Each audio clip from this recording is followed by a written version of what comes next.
എല്ലാവർക്കും നമസ്കാരം. ഇന്ന് നമ്മൾ സംസാരിക്കാൻ പോകുന്നത് നമ്മുടെ മനസ്സിനെയും ശരീരത്തെയും കുറിച്ചുള്ള വളരെ രസകരമായ ഒരു കാര്യത്തെക്കുറിച്ചാണ്. നമ്മുടെയൊക്കെ സാധാരണ ജീവിതത്തിലെ അനുഭവങ്ങൾക്ക് പിന്നിൽ ഒളിഞ്ഞിരിക്കുന്ന ചില വലിയ ചോദ്യങ്ങളിലേക്കാണ് നമ്മൾ ഇന്നിറങ്ങി ചെല്ലുന്നത്. ഇങ്ങനൊരു ചോദ്യം കേൾക്കുമ്പോൾ എന്താണ് ഇത്ര വലിയ കാര്യം എന്ന് തോന്നാം അല്ലേ? പക്ഷെ ശരിക്കും ആലോചിച്ച് നോക്കിയാൽ ഇതിന്റെ ഉത്തരം അത്ര സിമ്പിളല്ല. എന്തുകൊണ്ടാണ് നല്ല കാര്യങ്ങൾക്ക് നല്ല ഫീലും മോശം കാര്യങ്ങൾക്ക് മോശം ഫീലും വരുന്നത്? നമ്മുടെ ശരീരത്തിന് വേണ്ടതും നമ്മുടെ അനുഭവങ്ങളും തമ്മിൽ എങ്ങനെയാണ് ഇത്ര കൃത്യമായി ഒത്തുപോകുന്നത്? ഇതാണ് നമ്മൾ ഇന്ന് നോക്കാൻ പോകുന്നത്. ഓക്കെ, അപ്പോൾ നമുക്ക് തുടങ്ങാം. ഈ ചോദ്യത്തിനൊരു ഉത്തരം കണ്ടെത്തണമെങ്കിൽ ആദ്യം തന്നെ നമ്മുടെ ഈ ഉള്ളിലെ അനുഭവങ്ങളെയൊക്കെ പറയാൻ ഫിലോസഫേഴ്സ് ഉപയോഗിക്കുന്നൊരു വാക്കുണ്ട്.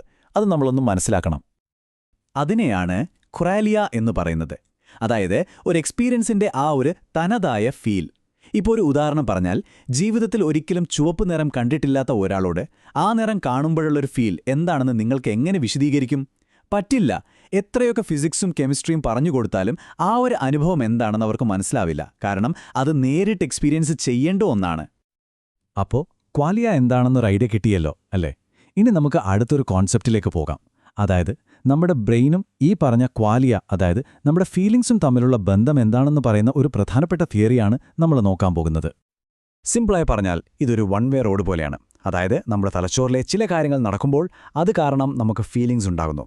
പക്ഷേ ആ ഫീലിംഗ്സിനെ തിരിച്ച് നമ്മുടെ ശരീരത്തെയോ പ്രവൃത്തികളെയോ ഒന്നും ചെയ്യാൻ പറ്റില്ല. ആ വഴിക്ക് ട്രാഫിക്കില്ല. അപ്പോൾ ശരിക്കും എന്താ സംഭവിക്കുന്നതെന്ന് വെച്ചാൽ, പുറത്തെന്തെങ്കിലും നടക്കുന്നു, അത് നമ്മുടെ ബ്രെയിനിലൊരു മാറ്റം ഉണ്ടാക്കുന്നു. ഈ മാറ്റം കാരണം ഒരേ സമയം രണ്ട് കാര്യങ്ങൾ സംഭവിക്കും. ഒന്ന്, നമ്മൾ ശാരീരികമായി എന്തെങ്കിലും ചെയ്യും, അതായത് കൈ മാറ്റുകയോ മറ്റോ. രണ്ട്, നമുക്കൊരു ഫീലിംഗ് ഉണ്ടാകും, ഒരു അനുഭവം. പക്ഷേ ഈ ഫീലിംഗ് ഒരു സൈഡ് എഫക്റ്റ് മാത്രമാണ്, ഒരു ബൈ പ്രൊഡക്റ്റ്. അതിനെ തിരിച്ച് ഒന്നിനെയും സ്വാധീനിക്കാൻ ഒരു കഴിവുമില്ല. ഈ ഒരു ഉദാഹരണം കേട്ടാൽ സംഭവം ക്ലിയർ ആവും. ഒരു ട്രെയിൻ പോകുമ്പോൾ പുകയുണ്ടാകും, അല്ലേ? ആ പുക ആ യാത്രയുടെ കൂടെ ഉണ്ടാകും. പക്ഷേ ആ പുകയല്ലല്ലോ ട്രെയിൻ ഓടിക്കുന്നത്. അതുപോലെയാണ് നമ്മുടെ ഫീലിംഗ്സും. അത് കൂടെ ഉണ്ടാകും, പക്ഷേ നമ്മുടെ പ്രവൃത്തികളെ നിയന്ത്രിക്കുന്നത് അതല്ല.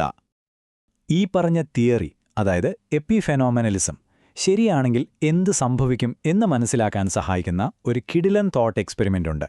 അതാണ് ഫിലോസഫിക്കൽ സോംബി. നിങ്ങളൊന്ന് സങ്കൽപ്പിച്ചു നോക്കൂ. നിങ്ങളെപ്പോലെ തന്നെ ഇരിക്കുന്ന, നിങ്ങളെപ്പോലെ സംസാരിക്കുന്ന, നിങ്ങളെപ്പോലെ പെരുമാറുന്ന ഒരാൾ. ശരിക്കും പറഞ്ഞാൽ നിങ്ങളുടെ ഒരു കാർബൺ കോപ്പി. പക്ഷേ ഒറ്റ വ്യത്യാസമേ ഉള്ളൂ. നിങ്ങളുടെ ഈ സോംബി ട്വിൻ നിങ്ങളെപ്പോലെ തന്നെ ഭക്ഷണം കഴിക്കും, കൈമുറിഞ്ഞാൽ അയ്യോ എന്ന് പറയും, ഒരു കോമഡി സിനിമ കണ്ട് ചിരിക്കും, എല്ലാം ചെയ്യും. പക്ഷേ ആ ആളുടെ ഉള്ളിൽ ഒരു ഫീലിംഗും ഉണ്ടാവില്ല. സന്തോഷമോ വേദനയോ സങ്കടമോ ഒന്നും. എല്ലാം പുറമേയുള്ള അഭിനയം മാത്രം. ഇങ്ങനെ ഒരാളുണ്ടാകാൻ സാധ്യതയുണ്ടെങ്കിൽ അതിനർത്ഥമെന്താ? നമ്മുടെ ഉള്ളിലെ അനുഭവങ്ങൾക്കല്ല, മറിച്ച് പുറമേയുള്ള പ്രവൃത്തികൾക്കാണ് പ്രസക്തിയെന്നാണ്. ഓക്കെ, അപ്പോൾ ഈ സോംബിയുടെ ഐഡിയ വെച്ച് നമുക്ക് വേറൊരു കാര്യം കൂടി ആലോചിച്ച് നോക്കാം. കേൾക്കുമ്പോൾ കുറച്ച് ഭയാനകമായി തോന്നും, പക്ഷേ ലോജിക്കലി ഇത് സാധ്യമാണ്. നമ്മുടെ ഫീലിംഗ്സൊക്കെയുണ്ട്, പക്ഷേ അത് നമ്മുടെ പ്രവൃത്തികളുമായി യാതൊരു ബന്ധവുമില്ലാത്തൊരു ലോകം. നിങ്ങളൊന്ന് ആലോചിച്ചു നോക്കൂ. അതായത് നിങ്ങൾ ഏറ്റവും ഇഷ്ടപ്പെട്ട ബിരിയാണി കഴിക്കുന്നു, പക്ഷേ നിങ്ങളുടെ ഉള്ളിൽ അനുഭവപ്പെടുന്നത് പൊട്ടിയ ചില്ലി ചവയ്ക്കുന്ന പോലത്തെ കഠിനമായ വേദനയാണ്. ഒന്ന് ചിന്തിച്ചു നോക്കിക്കേ. അതിലെ ഏറ്റവും പേടിപ്പെടുത്തുന്ന കാര്യം എന്താണെന്നറിയോ? ആ വേദന ഉണ്ടായിട്ടും നിങ്ങൾ ആ ബിരിയാണി കഴിക്കുന്നത് നിർത്തില്ല. കാരണം എപ്പിഫെനോമെനലിസം അനുസരിച്ച് നിങ്ങളുടെ പ്രവൃത്തിയെ കൺട്രോൾ ചെയ്യുന്നത് നിങ്ങളുടെ ബ്രെയിനാണ്, അല്ലാതെ നിങ്ങളുടെ ഉള്ളിലെ വേദനയല്ല. ആ വേദന അവിടെ ഒരു സൈഡിലിരുന്ന് എല്ലാം കാണുന്ന ഒരു നിസ്സഹായനായ പ്രേക്ഷകൻ മാത്രമാണ്. അപ്പോൾ ചോദ്യം ഇതാണ്: എന്തുകൊണ്ടാണ് നമ്മുടെയൊക്കെ ലോകം ഇങ്ങനെ അല്ലാത്തത്? എന്തുകൊണ്ടാണ് നമുക്ക് നല്ല കാര്യങ്ങൾ ചെയ്യുമ്പോൾ നല്ല ഫീലും അപകടം വരുമ്പോൾ വേദനയും വരുന്നത്? ഈയൊരു പൊരുത്തം, അല്ലെങ്കിൽ ഈ ഹാർമണി, അതിനൊരു വിശദീകരണം വേണ്ടേ? അതാണ് ഈ വാദത്തിന്റെ കാതല്. ചിലപ്പോൾ നിങ്ങൾ വിചാരിക്കും ഇതിന് പരിണാമം ഒരു ഉത്തരമല്ലേന്ന്. പക്ഷേ അല്ല. കാരണം അതിജീവനത്തിന് വേണ്ടത് ശരിയായ പ്രവൃത്തികളാണ്, അല്ലാതെ നല്ല ഫീലിംഗ്സ് അല്ല. ഒരു സോംബിക്ക് തീയിൽ തൊടുമ്പോൾ വേദനയില്ലെങ്കിലും കൈ പിൻവലിക്കാൻ പറ്റുമല്ലോ, അപ്പോൾ അത് അതിജീവിക്കും.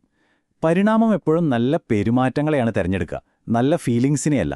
അപ്പോൾ പിന്നെ എന്തുകൊണ്ടാണ് നമ്മുടെ ഉള്ളിലെ ലോകം ഇത്ര മനോഹരമായി പൊരുത്തത്തോടെ ക്രമീകരിച്ചിരിക്കുന്നത്? ഈ ഒരു അത്ഭുത പ്രതിഭാസത്തെയാണ് സൈക്കോ ഫിസിക്കൽ ഹാർമണി എന്ന് പറയുന്നത്. അതായത് നമ്മുടെ അതിജീവനത്തിന് നല്ലതായ കാര്യങ്ങൾ നമുക്ക് സന്തോഷം തരുന്നു, ദോഷകരമായ കാര്യങ്ങൾ നമുക്ക് വേദനയും. ഇതൊരു വലിയ ഭാഗ്യമല്ലേ? ഇത് വെറുമൊരു കോയിൻസിഡൻസ് അല്ലെങ്കിൽ പിന്നെ ഇതിന് എന്താണ് കാരണം? അപ്പോൾ ഈ വാദം നമ്മളെ രണ്ട് ഓപ്ഷനുകളുടെ മുന്നിലാണ് നിർത്തുന്നത്. ഈ കാണുന്ന പൊരുത്തമൊക്കെ വെറുമൊരു യാദൃച്ഛികതയാണോ അതോ ആരെങ്കിലും ബോധപൂർവം ഇങ്ങനെ സെറ്റ് ചെയ്തതാണോ? ഓക്കെ, അപ്പോൾ ഈ വാദത്തിന്റെ ഫൈനൽ പോയിന്റിലേക്ക് വരാം. ഈ പൊരുത്തം കാണുമ്പോൾ ഇത് യാദൃച്ഛികമല്ല, മറിച്ച് ആരോ ബോധപൂർവം ഉണ്ടാക്കിയതാണെന്ന് തോന്നും. അതാണ് ഈ ആർഗ്യുമെന്റ് പറയുന്നത്. ഒരു കീബോർഡിന്റെ കാര്യം ആലോചിച്ചു നോക്കൂ.